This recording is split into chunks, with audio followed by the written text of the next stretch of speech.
Bom dia, eu sou Nathalie Nanini e começa agora mais uma edição do Bom Dia Baixada. Hoje é sexta-feira, 9 de fevereiro e vamos juntos até as 9 horas da manhã.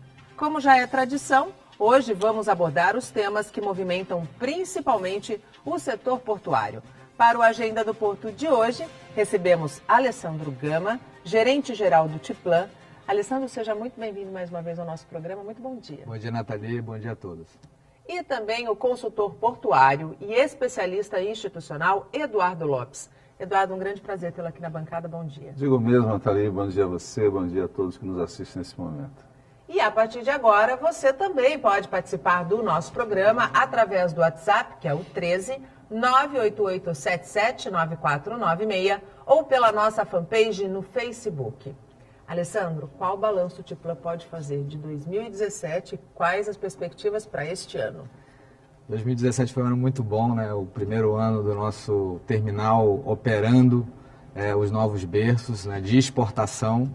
E esse eu acho que é o grande diferencial desse terminal. No ano passado a gente conseguiu concluir as obras e iniciar as operações, aumentando a capacidade de exportação. E aí a gente não está falando só do terminal, né, que nem exportava, mas do complexo portuário de Santos. Então a gente está muito feliz, foi um ano de muito sucesso aí nessas operações e estamos prontos aí para mais um ano, mais um ciclo positivo. 2018, qual é o foco? O foco agora é a gente consolidar essa capacidade aí que a gente está ofertando. A gente tem uma perspectiva positiva em função da integração que a gente tem com a ferrovia, né? Isso funcionou muito bem no ano passado, mas tem um novo desafio, né? A gente está prestes aí a iniciar as operações do berço 4, que é de importação de fertilizantes.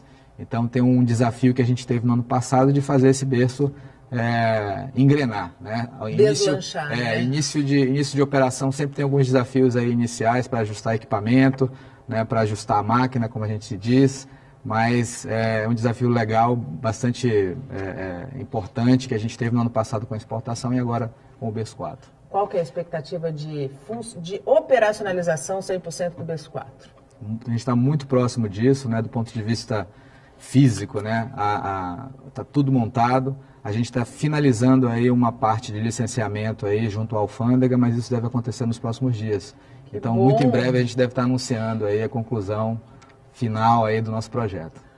Eduardo, o que toda a movimentação, todo o ano de 2017 do Tiplan representou para o mercado portuário? Olha, a entrada em operação, a expansão do Tiplan representou um acréscimo de capacidade ao porto de 20%. Nesse segmento que o Tiplan opera, que é do agronegócio, e sendo Santos o principal porto, a principal porta de saída do agronegócio, é de extrema relevância. Nós temos inclusive um vídeo que mostra o ciclo Cais Santista, que eu queria que vocês dessem uma liberada aí dentro do nosso Twitter, enquanto o Eduardo está falando, que eu acho que demonstra muito bem. Exatamente. E o grande, talvez o grande adjetivo que a gente possa usar para o Tiplan é a integração. E é isso, a integração entre a ferrovia e o porto.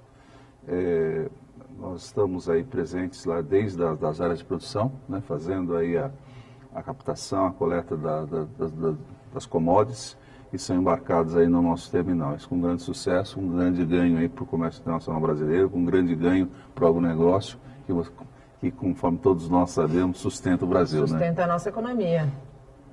Eduardo, quando a gente pensa em 2018, particularmente, a gente está num mês que representa o aniversário do Porto de Santos. Né? Quando a gente fala em aniversário, 126 anos, um aumento de operação a partir de um terminal portuário extremamente importante de 20%, mas ainda a gente tem que pensar nos desafios que precisam ser vencidos para que os terminais, assim como o Tiplan, possam seguir investindo no Porto de Santos. Quais são os maiores desafios que precisam ser superados? Eu não falo nem minimizados, eu acho que superados mesmo é a palavra. Nathalie, existe o presidente Alex Oliva elegeu para esse próximo ano, né, para o ano atual de comemoração da CODESP, elegeu o tema sustentabilidade. Eu acho que é muito apropriado. Né?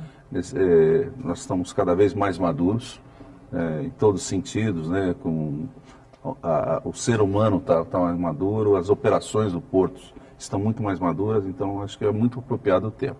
Mas fora isso, nós temos aqueles temas fortes, que são permanentes, né?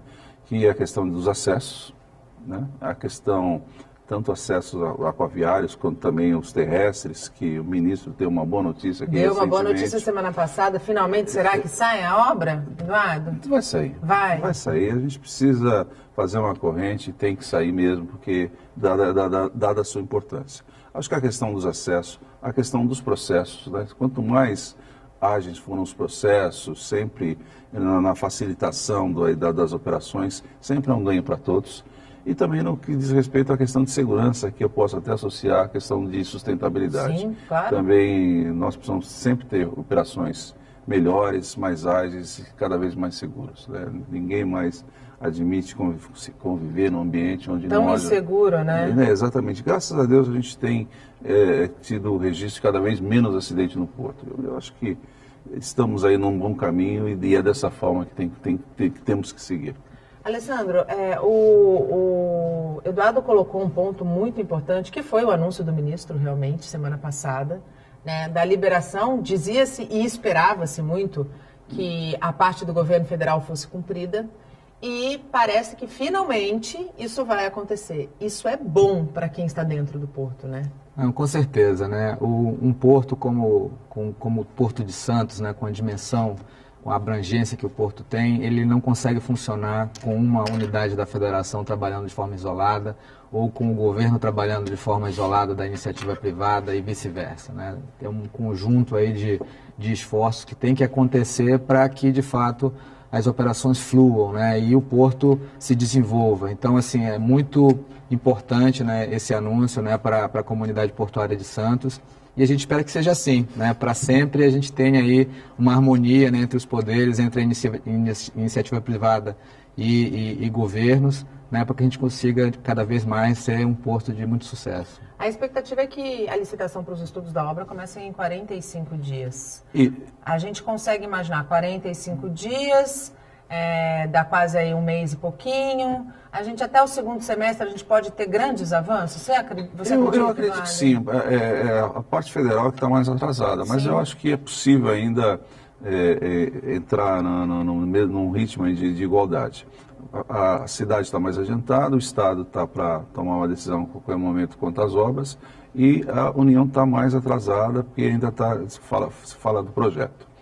Mas eu acho que as coisas podem caminhar e, de repente, mais na frente, está todo mundo junto, e isso é o mais importante. O Estado cogita como possibilidade passar essa obra para a mão da iniciativa privada, né? Isso, a gente trabalha para a concessionária em troca, aumentando o prazo de concessão. Você acha essa saída uma saída viável, Eduardo? Eu acho que é uma saída que o governo do Estado tem utilizado, né? E até quem está mais diretamente envolvido não consegue entender, até porque aqui na questão de Santos,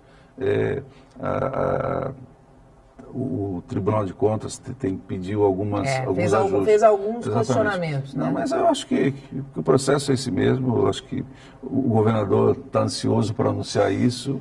E acredito que logo a gente deve ter aí uma novidade. Acho que se ele pudesse, teria anunciado agora, né? No aniversário da cidade. Eu acho que depois deste anúncio, eu acho que o anúncio da ligação Sega Santos-Guarujá vai ser certamente o outro grande ganho do governo do Estado de São Paulo, se eles conseguirem, de fato, tirar isso do papel. Alessandro, uma das coisas que você colocou e que o Eduardo colocou é a questão da integração, né? E o escoamento da produção. O Tiplan é feito por malha ferroviária, né? E é um exemplo de que é possível, de que é viável, aliás, eu acho que muito viável, e que dá certo, né? Perfeito. Esse eu acho que foi o grande diferencial, é o grande diferencial do Tiplan, né? Da expansão do Tiplan.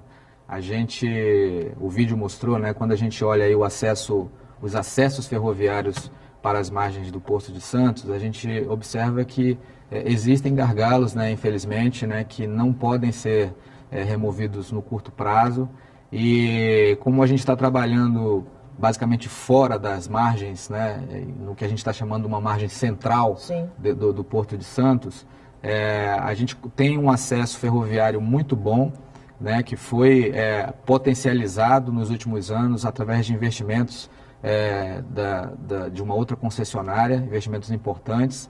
e que, via contrato, permitiu a VLI trazer para a Ultiplan um movimento de carga que seria impensável para as margens de Santos via ferrovia. Para que quem está em casa entender, representa tirar quantos caminhões da rodovia? Pois é, se a gente fosse adicionar, né, esses 9,5 milhões de toneladas, que é a capacidade adicional do terminal, nas margens de Santos, isso significaria por dia mais 1.500 caminhões na malha rodoviária. Então, assim, é interessante que a gente está vendo investimentos, né, nos acessos. Mesmo assim, 1.500 caminhões é muita coisa para um porto como exatamente isso.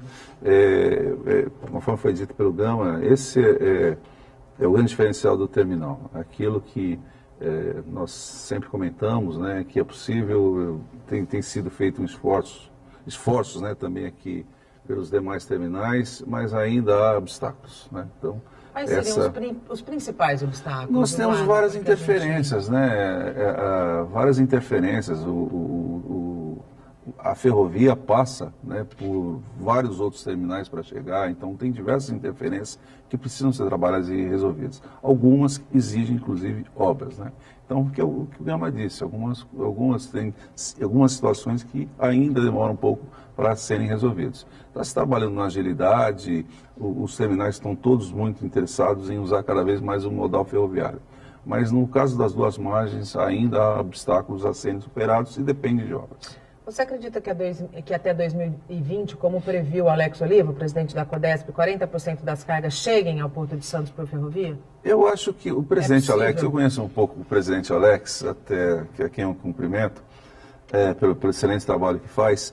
Ele gosta de desafios. Bons desafios. Então, eu acho assim, que quando ele coloca 40%, é uma meta que ele vai perseguir. Eu acho que é factível. Se você pegar o segmento de granéis isoladamente, alguns terminais das duas margens até estão em percentuais bem próximos disso. Eu acho que ele está estabelecendo mais ou menos o seguinte: quero isso, e o pessoal vai ter que trabalhar com isso.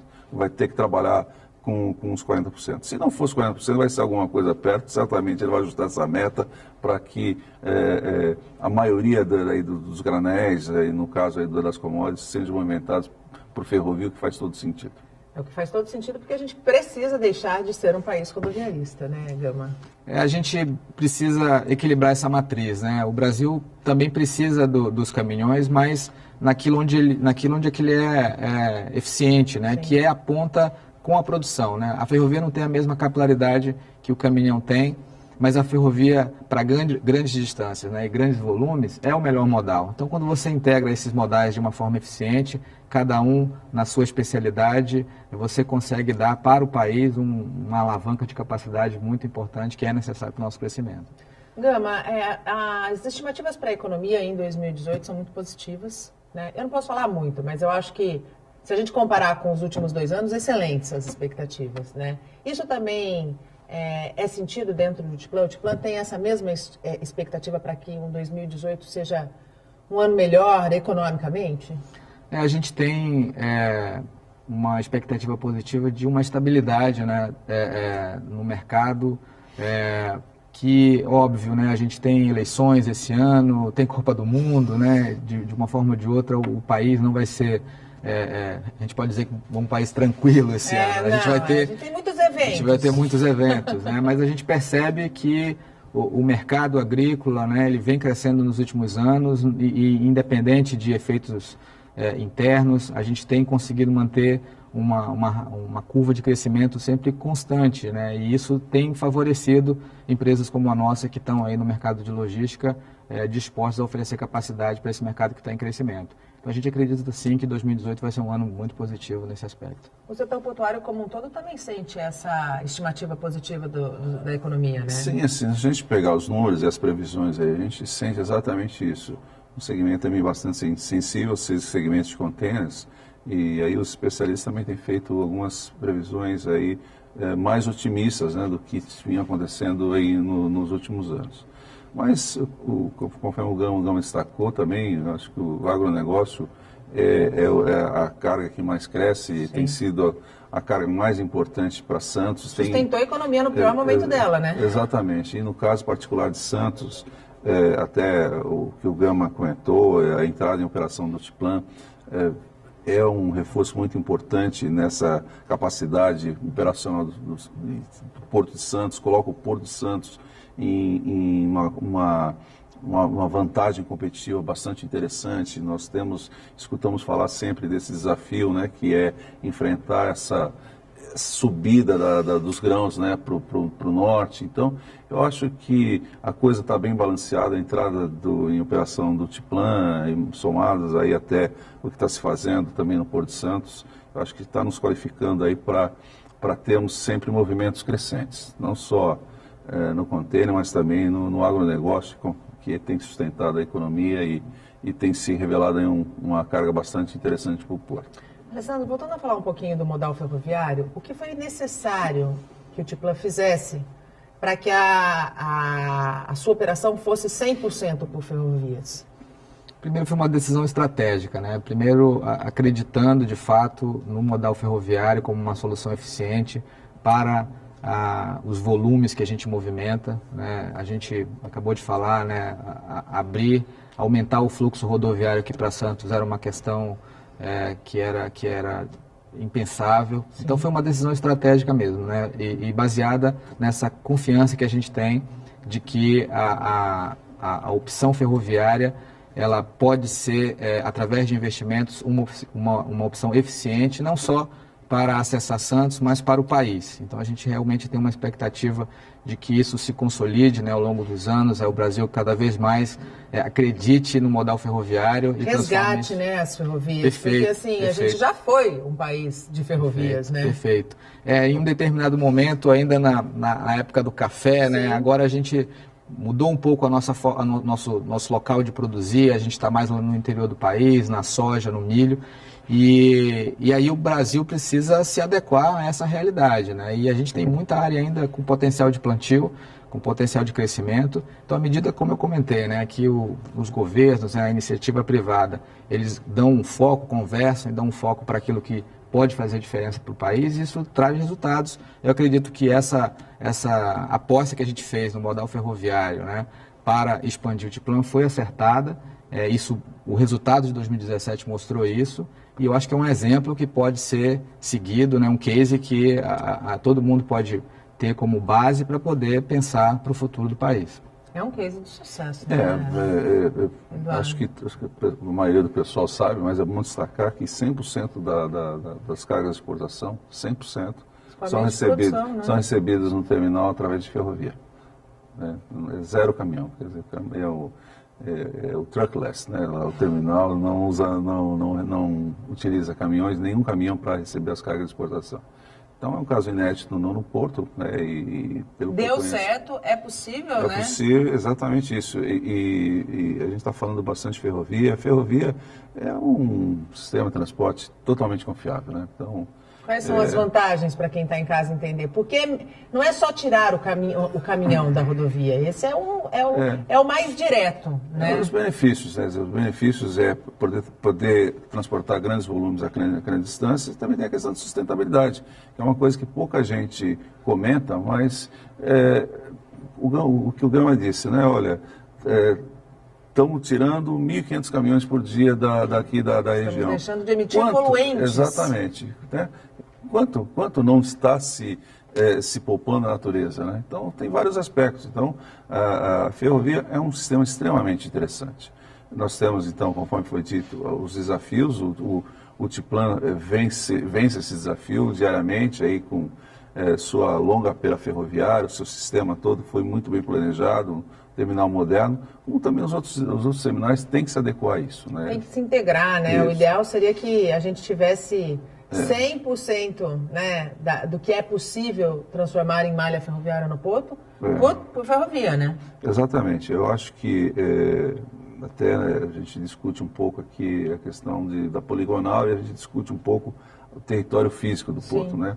E o que a gente observa cada vez mais é que, na realidade, o Porto começa e termina onde estão as cargas, né? Exato. E essa é uma visão que a VLI tem, né, que avalia o negócio dela, começa lá onde está a zona de produção, lá onde está a carga e vice-versa, né? Então, essa visão acho que cada vez mais está se incorporando aí na administração portuária e em todos os players do porto. A gente faz um rápido intervalo, no próximo bloco a gente fala mais um pouquinho sobre integração de modais, vamos falar sobre investimento no modal hidroviário. Não saia daí, até já. O Bom Dia Baixada está de volta e abrimos o segundo bloco falando da dança das cadeiras na administração santista. A reforma administrativa anunciada pelo prefeito Paulo Alexandre atinge cultura, turismo e serviços públicos, além de criar uma secretaria. A principal mudança é a criação da pasta de desenvolvimento social, que unifica a Secretaria de Assistência Social e Relações Institucionais e Cidadania. O secretário da nova pasta será Flávio Jordão. O ex-vereador e ex-presidente da Prodesan, Odair Gonzalez, passa a comandar o turismo. Rafael Leal, que até então respondia pela pasta, foi para a cultura. Fábio Nunes, o professor Fabião, deixa o governo e deve concorrer a uma vaga na Assembleia Legislativa este ano. A Secretaria de Serviços Públicos passa a ser comandada por Fabiana Ramos. Carlos Susso continua na administração e deve assessorar a Secretaria de Governo. E voltamos com os nossos convidados.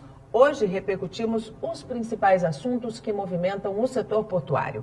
Para o Agenda do Porto de hoje, recebemos Alessandro Gama, gerente-geral do Tiplan, e o consultor portuário e especialista institucional Eduardo Lopes. Você pode também participar do nosso programa pelo WhatsApp, que é o 13 988779496, ou pela nossa fanpage no Facebook. Eduardo, nas comemorações do Porto, o Alex Oliva, ele também lançou o projeto de hidrovia. Esse projeto foi falado pela primeira vez no ano passado, né, e apresentado oficialmente este ano. Na opinião de vocês, vocês julgam que este seja um projeto adequado, viável? Muito bem-vindo. A Baixada Santista, ela dispõe de uma bacia hidroviária bastante extensa, né? Uma pena que ela não se estenda aí pelo interior do estado, né? Que nós temos a barreira da Serra. Mas a bacia hidroviária que nós temos, ela pode ser explorada. Então eu acho que é mais um desafio que o presidente lançou, chamando a atenção que as vias estão prontas, né? Os rios estão Sim. aí e podem ser utilizados, né? Ele idealmente, ele coloca alguns pontos que, no entender da CODESP, podem ser explorados. E o que ele fez? Ele tomou algumas iniciativas para preparar a possibilidade de se ter a hidrovia. Fez alguns contatos com a agência reguladora, fez alguns estudos batimétricos. Então, ele está colocando a hidrovia à disposição e convidando os empresários que queiram investir na hidrovia a conversarem com a administração portuária para desenvolver as possibilidades do transporte. Você acredita que os empresários que estão no Porto vão se interessar? Há interessados. Há interessados, é um assunto que já de algum tempo se discute. Eu acho que agora, de uma forma mais objetiva, mais profunda, se coloque aí no papel os números, né? Existe no segmento de contêineres, os terminais de contêineres sempre mostraram interesse em ter essa possibilidade e também quem tem a possibilidade de colocar as embarcações também tem se apresentado e tem criado aí um diálogo direto aí entre os envolvidos e com a participação da CODESP. Eu acho que o presidente fez uma coisa muito acertada, que foi preparar o ambiente para que o negócio pudesse ser desenvolvido. Permitir que seja possível. Exatamente. Eu acho que ele está perfeito. Ele preparou o ambiente e convidou a iniciativa privada a se apresentar para desenvolver um negócio.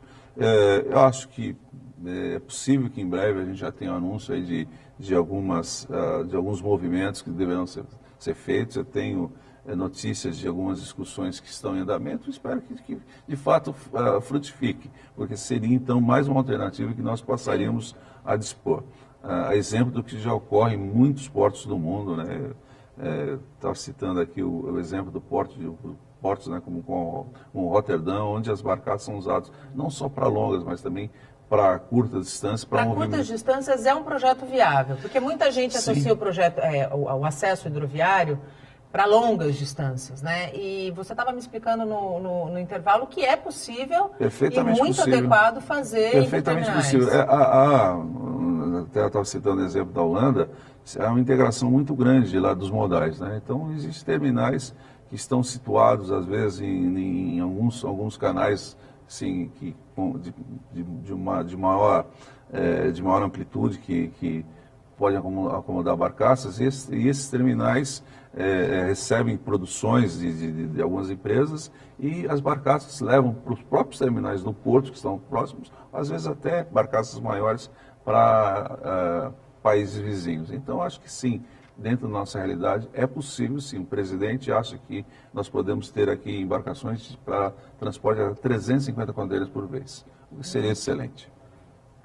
O meio ambiente estaria ganhando mais uma vez, né, Alessandro? Mais uma vez. E é interessante que o presidente Alex, né, professor Alex também, né, traz para Santos uma realidade que faz parte de uma avaliação acadêmica até do assunto, né? Porque quando você coloca o modal hidroviário na curta distância aqui dentro do ambiente de Santos, você está criando mais uma alternativa para acessar com cargas ao porto, uma vez que o rodoviário está esgotado. No seu limite, está esgotado. Então, assim, ele traz para cá a inteligência, né, da academia para poder criar novas opções e aumentar o volume de exportação. Então, é muito bem-vindo, uma iniciativa importante que se soma, né, a todas as outras iniciativas que tem aqui no Porto, que podem alavancar o nosso resultado. Eduardo, como você bem disse, alguns países já trabalham muito bem a questão da integração dos modais. O Brasil ainda, Porto de Santos ainda está começando nesta caminhada. Em quantos anos a gente pode estar próximo, se é que a gente consegue, claro, respeitando os nossos padrões, os nossos perfis, estar próximo, por exemplo, como um porto de Rotterdam? Sabe, Nathalie, eu sempre paro e faço algumas reflexões, né? Eu até estava pensando em relação, né, quando você me perguntou os desafios do porto. Você viu que, por exemplo, eu não citei da integração porto-cidade, que é um negócio que avançou bastante. Também acho verdade, que, né, avançado cada vez mais. Exatamente. Então, assim, às vezes a gente não se dá conta dos avanços, né? Então, acho que algumas situações vêm com a maturidade, né? Eu acho que todos aqui, os players do Porto, estão muito, muito maduros. Eu acho que cada vez mais se discute objetivamente, há uma integração de ideias, de esforços, para que diálogo, a gente, né? Exatamente, que a gente foque nas soluções. Antes a gente discutia muitos problemas e pouco as soluções. Eu acho que sim, acho que a gente tende a caminhar, passamos a uma situação econômica desfavorável, voltamos agora a sempre ser mais otimista em relação a isso. Inspirar, sair da UTI então, em havendo recursos, né, alguns investimentos precisam ser feitos pelo governo. Em havendo recursos, eu acho que também a iniciativa privada responde e se dispõe a investir no sentido de tentar coisas novas, de se ter avanços. Então, eu não sei precisar em quanto tempo, mas eu acho que nós temos feito avanços, sou muito otimistas e olhando para trás, eu vejo que a gente já está bem melhor do que a gente já teve no passado. Um dos grandes exemplos dessa união de esforços de diálogo, eu acho que veio com o problema da dragagem, né? A criação do grupo de trabalho, a união, de irem até Brasília perceber que realmente o poder público não dá mais conta de gerir o serviço como o serviço precisa ser gerenciado. Justamente essa maturidade. Às vezes a gente tem aí, modelo para cá, modelo para lá, mas eu acho que essa integração e essa maturidade tem prevalecido e tomara que prevaleça, e esse espírito é extremamente interessante para que se superar barreiras, né? Gama, a partir de abril, daqui 2 meses, deve começar a cobrança do ISS de 5%, que vai impactar todos os operadores, a maior parte dos operadores portuários no Cais Santista.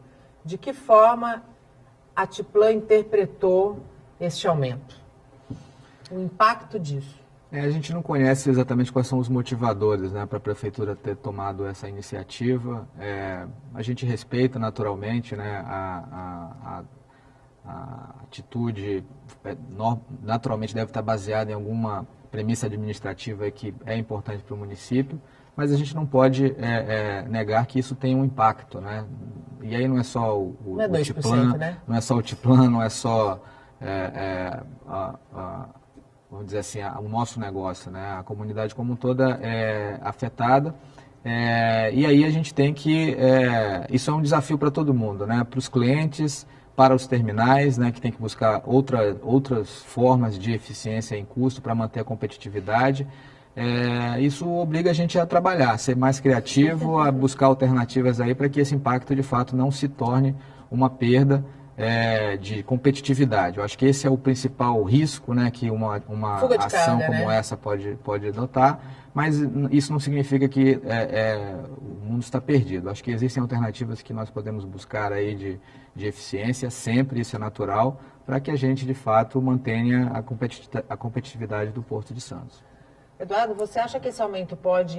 Muitos especialistas foram contrários a esse reajuste e foram categóricos ao dizer que o Porto de Santos perderá cargas e, no fim da cadeia, gerará desemprego. Você acredita nesse impacto Eu não acredito. negativo? Eu estou na linha do Gama, recentemente, numa roda de empresários, eu fiz um comentário exatamente na linha do Gama. As dificuldades, elas acontecem, isso não pode nos paralisar. Como o Gama disse, quando a gente encontra uma dificuldade, a dificuldade é essa, mas existem outras dificuldades. Então, o que se faz diante das dificuldades? Cria-se saídas. Cria-se saídas. Na verdade, quer dizer, sinceramente, eu não acredito que é isso. Eu acho que momentaneamente pode-se ter alguma dificuldade, mas é isso, a gente precisa trabalhar. Talvez neste primeiro momento, né? É verdade, porque para o próximo ano, no planejamento orçamentário, já vai estar sendo calculado exatamente, 5% de ISS, né? Então, se foca muito esse assunto, mas a gente passou uma situação econômica muito adversa. Sim. Né? Então, é isso, a gente precisa... As dificuldades não podem nos paralisar. Né? É nas dificuldades, né? Tem várias expressões, né? É nas tormentas que mostram os grandes almirantes, né? E, quer dizer, tem essa história toda. Né? Então, eu acho que é nesses momentos que nós temos que exercer toda a nossa capacidade de criação, de administrar aí as crises. Né? E recentemente, até numa roda de empresários, eu fiz exatamente esse comentário. Né? Se fazia algumas comparações, né? Aí eu falava, vamos analisar objetivamente alguns números, tudo, né? E às vezes a coisa não é tão feia, às vezes é uma coisa mais emocional, né, do que propriamente objetiva. Há um impacto? Conforme o Gama disse, há um impacto interessante. Né? Mas isso tem que nos motivar a ser mais eficiente em alguma outra coisa, capturar alguma outra eficiência em alguma coisa que talvez a gente não tivesse 100%. Depois de muita polêmica, as 27 mil cabeças de gado do navio Nadar foram liberadas e seguiram viagem. Essa semana, a Justiça autorizou o embarque de cargas vivas no país. A expectativa é de que 100 mil bois ainda possam ser embarcados. Na tua opinião, como consultor portuário, como especialista, você acredita que esse nicho seja interessante para o Porto de Santos? Olha... O Porto de Santos, eu acho que o Porto de Santos não foi objeto assim, do interesse da movimentação. Eu acho que talvez pontualmente, em função da temporada de verão, porque essa movimentação é sempre feita por São Sebastião, que é um porto menor. Eu acho que pontualmente, talvez, em função da temporada de verão, das dificuldades de acesso ali de São Sebastião, tenha vindo para cá. Né? Acho que eles não voltam, né?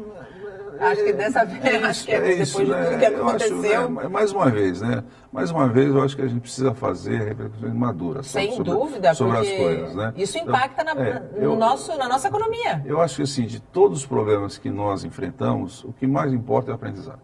Sim. Tá? Então, os interessados precisam sentar e discutir, né? O interesse dessa carga, o interesse estratégico, a importância disso para a economia, para a região, para o Estado, para o país. Os prós e contras, tá? Exato, né, o que foi feito, o que pode ser melhorado. Eu acho que sempre, o melhor de tudo é o aprendizado. A gente precisa tirar algum aprendizado disso tudo. Mas DNA mesmo não é do Porto, né? A exportação de carga viva. Sabe, nem não discuto muito a carga viva, eu discuto o seguinte, a necessidade que nós temos de atrair cargas. Tem terminais ociosos que precisam buscar caminhos. E o que o terminal fez foi buscar um caminho. Tá? Se é o mais apropriado, se não é, eu não sei, eu não conheço detalhes. Né? O que tem, eu não acompanhei, não estava dentro do negócio para ver, para fazer uma avaliação. Mas, mais uma vez, acho que precisa os envolvidos sentarem e discutirem. Tirar do aprendizado, tirar uma lição, tá? Em benefício aí do próprio negócio, né? Claro, em benefício do próprio negócio, porque o empresário, ele busca lucro, né? Ele não busca prejuízo, sem dúvida nenhuma. A gente vai para um rápido intervalo. No próximo bloco, nós vamos falar da dragagem do canal de Piaçaguera. Não saia daí. O Bom Dia Baixada está de volta e chegamos ao último bloco do programa. Nesta sexta-feira, recebemos para o Agenda do Porto Alessandro Gama, gerente-geral do Tiplan, e o consultor portuário e especialista institucional Eduardo Lopes. Ainda dá tempo de você interagir com os nossos convidados pelo nosso WhatsApp ou através da nossa fanpage no Facebook. Eu quero já pedir para a minha produção deixar no ponto o vídeo que nós temos sobre a dragagem no canal de Piaçaguera, porque eu quero dedicar esse bloco a esse assunto que movimenta, tem movimentado, tem chamado a atenção da comunidade, da imprensa, da comunidade em geral. E a minha pergunta, canal de Piaçaguera atinge 14,5 metros ainda este ano, até abril?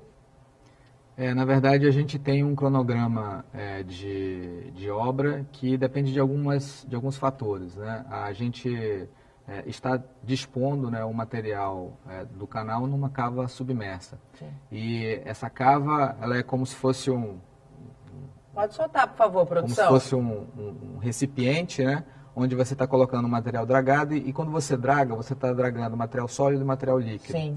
Então, leva um tempo até esse material sólido ele decantar, né, como a gente diz, e liberar espaço para mais dragagem. Então, existe sim um cronograma, né, de avanço aí, onde esse material ele está decantando, mas isso pode variar. Então, afirmar que vai ser abril ainda é cedo. Primeiro semestre, a gente pode dizer. Exatamente, em função desse processo de decantação que está em curso ainda. Quando você fala da retirada de sedimentos e da deposição, a gente fala da cava subaquática. Perfeito. Né? E eu queria dedicar esse bloco para que os telespectadores pudessem entender qual é a tecnologia da cava subaquática e por que foi tomada essa decisão em prol desta tecnologia e não, por exemplo, vamos imaginar uma cava terrestre, por exemplo. Perfeito. Essa pergunta é excelente porque é a mais comum, né, que gera mais dúvidas do público, da comunidade em geral. Aí eu vou fazer uma associação. Imagina que essa mesa aqui, Nathalie, é o canal de Piaçaguera. Ok. Né? Nos últimos anos, depois de uma ação industrial, vamos dizer assim, sem controle ambiental, lá no passado, esse canal ele recebeu aí uma quantidade grande, né, de materiais não adequados. Então, ele está ali no leito do canal, né, expondo a fauna, a flora do canal por todos esses anos e com movimentação de corrente fluvial, movimentação de navios, esse material ele está expondo, né, o ambiente ali onde você tem... Está prejudicando o meio ambiente. Então, assim, todo mundo fala assim, a dragagem vai contaminar, né, o canal de Piaçaguera. Ele já está nesta condição há muitos anos. E, na verdade, nós estamos fazendo o serviço reverso, né? Nós estamos tirando esse material ali do canal e colocando num local de exposição. Antes de a gente falar sobre cava, a gente precisa entender quais são os requisitos de um local de disposição adequado para você colocar o material com essa característica. Então, você tem que ter condição de confinar esse material, ele não pode voltar a ser exposto, né, como ele está hoje. E você tem que ter condição de monitorar esse material ao longo dos anos, não só monitorar o local da disposição em si, mas o entorno. O entorno dele. Para saber não é simplesmente depositar e esquecer. Porque assim, muita gente fala, mas o entorno da disposição poderia ser terra. Como se a terra não tivesse também que ser monitorada. Sim. Você tem ar, você tem aves que vão para o local de disposição. Então, assim, monitorar o entorno, seja na água, seja na terra, tem as suas especificidades. Então, o que tem que se garantir é que, depois que você dispôs, aquilo ali não vai voltar a expor o meio ambiente. Vai voltar a agredir o meio ambiente. E por que a opção de um local de disposição do lado do canal? Numa cava submersa diferente de uma opção, por exemplo, de uma unidade de disposição como se fossem barragens, né? Que é a opção em terra ou bags. Por quê? A característica desse material, ele determina que você faça essa movimentação o mais rápido possível, né? E isso já foi feito. A gente fez uma dragagem de aproximadamente 2 milhões de metros cúbicos de material em praticamente 3 meses. Nossa. Qualquer outra tecnologia, você levaria anos para fazer essa movimentação. E à medida que esse processo é feito de forma lenta, o risco é muito maior. Que são os riscos que as pessoas costumam falar. Vai contaminar o peixe, vai contaminar a praia. Quanto mais exposto, mais risco há, né? Quanto mais tempo você fica movimentando esse material, mais esse risco aumenta. Então, nós criamos, com esse processo, meios de fazer um volume muito alto, que era o volume que precisava ser dragado, no menor tempo possível, com a melhor tecnologia possível, e não se tem notícia, até pelos nossos relatórios, que são públicos, eles são reportados ao órgão ambiental, não se tem notícia de qualquer processo de matança de peixe, ou de gente que passou mal na praia quando estava tomando banho. Por quê? Porque isso foi feito muito rápido. Qualquer outra tecnologia que não fosse a cabo submersa iria levar anos e os riscos... Ia expor tanto a população quanto o meio ambiente. Exatamente. Então, esse é o grande diferencial da cava. Ela tem esse benefício, né, de ser uma opção mais rápida que gera menos risco. E a gente está muito feliz porque esse processo está praticamente encerrado, né? A gente chegou a 13,5 de profundidade no final do ano, como foi divulgado. Falta agora mais uma etapa para ser concluída. E quem quiser, né, quem tiver a oportunidade de visitar a cava, como a gente teve recentemente, né, com o prefeito de Cubatão, né, que quis ver a cava de perto, você pode chegar lá, você vai ver pescadores ali, como a gente viu, né, Eduardo estava junto, gente pescando ali do lado da cava.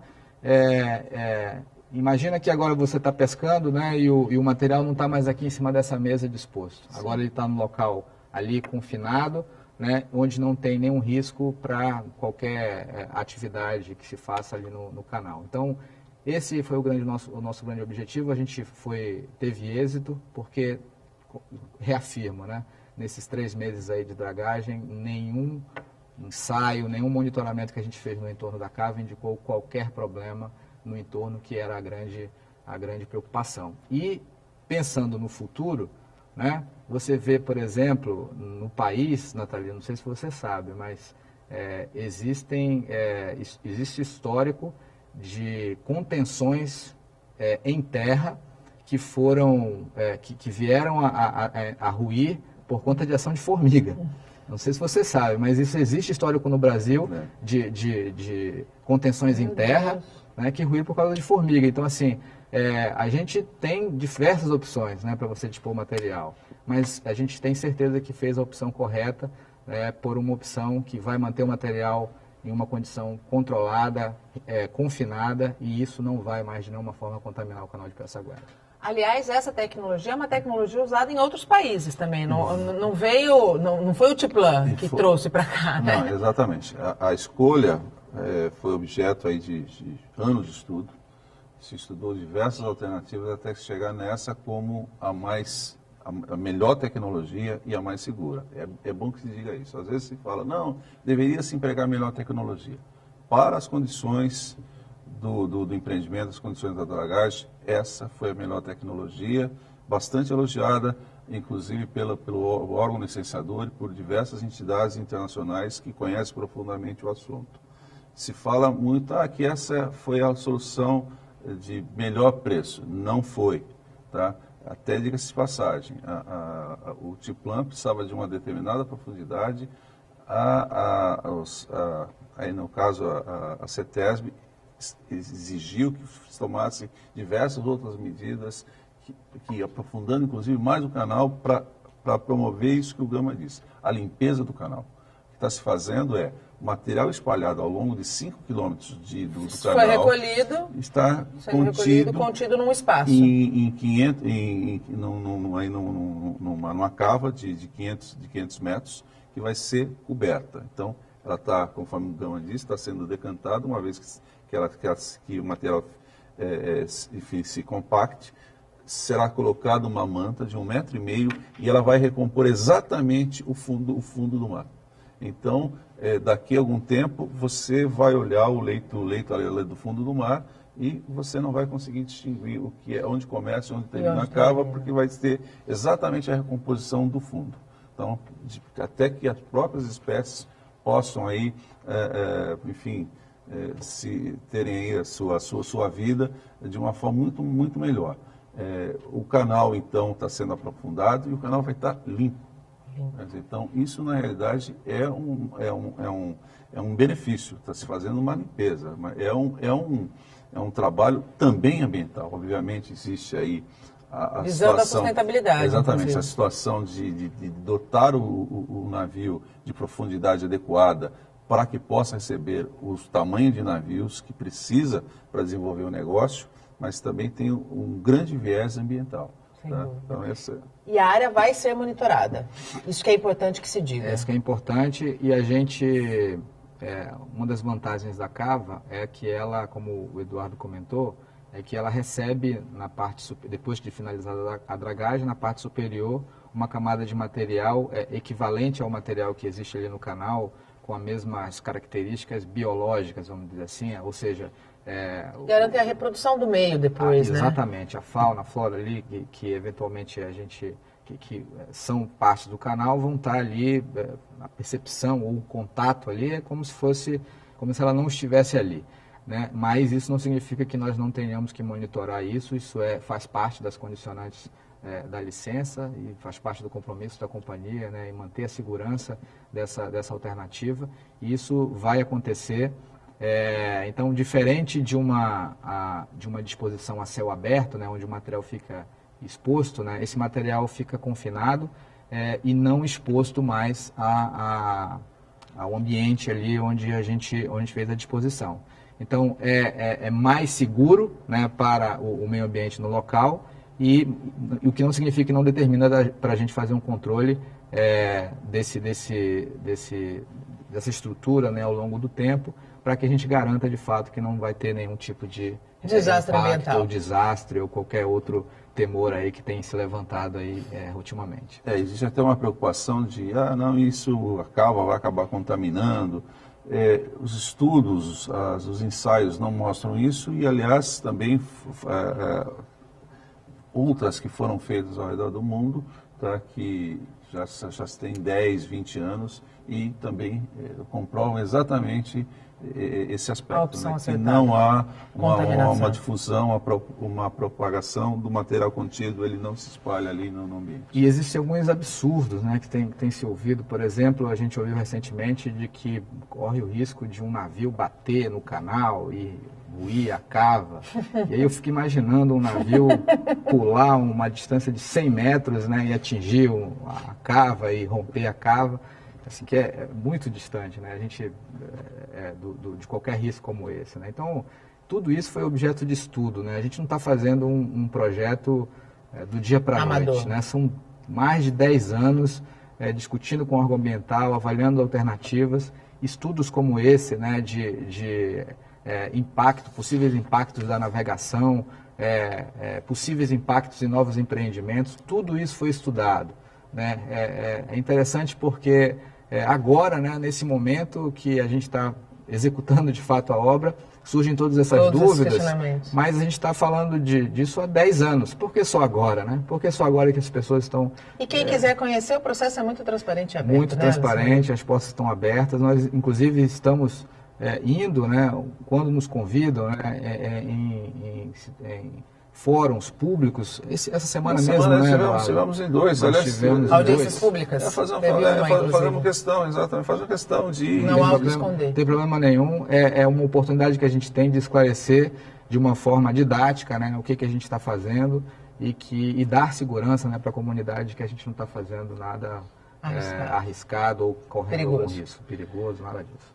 Alessandro, nós estouramos o tempo, a Carol acabou de falar na mim que eu estourei 1 minuto. Desculpa, Master, mas é que o papo é muito bom. Eu queria muito agradecer a tua participação aqui conosco. Seja sempre muito bem-vindo ao Bom Dia Baixada e que o Tiplan tenha um 2018 excelente. Eu que agradeço, obrigado a você, obrigado a todos.